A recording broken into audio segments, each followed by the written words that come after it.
ఇప్పుడు పవన్ కళ్యాణ్ గారి మతం గురించి, ఆయన వివిధ మతాల గురించి ఏం మాట్లాడారో చూద్దాం. నేను ఎప్పుడు కూడా హిందూ ధర్మాన్ని నమ్మిన వాడిని. హిందూ ధర్మం అంటే ఒక మతాన్ని ఎంబ్రేస్ చేసుకోమని కాదు, ఒక కులాన్ని కౌలించుకోమని కాదు, ఒక కులానికి పక్షపాతం వహించమని కాదు, ఒక మతాన్ని వెనక్కి వేసుకురమ్మని కాదు.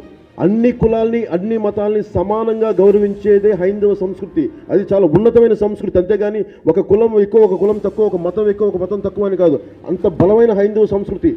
ఇది 2018లో జరిగింది. అప్పటికైనా బీజేపీతో పొత్తులో లేరు, కమ్యూనిస్ట్ పార్టీతో అలయన్స్లో ఉన్నారు. ఒక ముస్లిం కమ్యూనిటీతో జరుగుతున్న మీటింగ్లో నేను హిందువుని మాట్లాడుతూ హైందవ మతం తాలూకా గొప్పతనం గురించి చెప్తున్నాను. వాల్యూస్ని, ప్రిన్సిపల్స్ని బేస్ చేసుకుని ఒక రిలీజియస్ స్ట్రక్చర్తో హిందూ మతాన్ని పుట్టించారు. ఆ తర్వాత ఫ్రీడమ్ మూవ్మెంట్లో సవర్కర్ అనే ఒక హిందూ నేషనలిస్ట్ హిందువులకు కూడా దేశం ఉండాలని చెప్పి హిందుత్వ అనే పొలిటికల్ ఐడియాలజీని ఇంట్రడ్యూస్ చేశారు. ఇది చాలా మందికి తెలియదు. అలానే పవన్ కళ్యాణ్ గారు ఆయన సినిమాలోకి రాకముందు దీక్షలు చేసేవాళ్ళు, ఆయన సినిమాల్లోకి వచ్చాక దీక్షలు చేశారు, ఆయన రాజకీయాల్లోకి వచ్చాక కూడా ఆయన అదే దీక్షలు చేస్తున్నారు.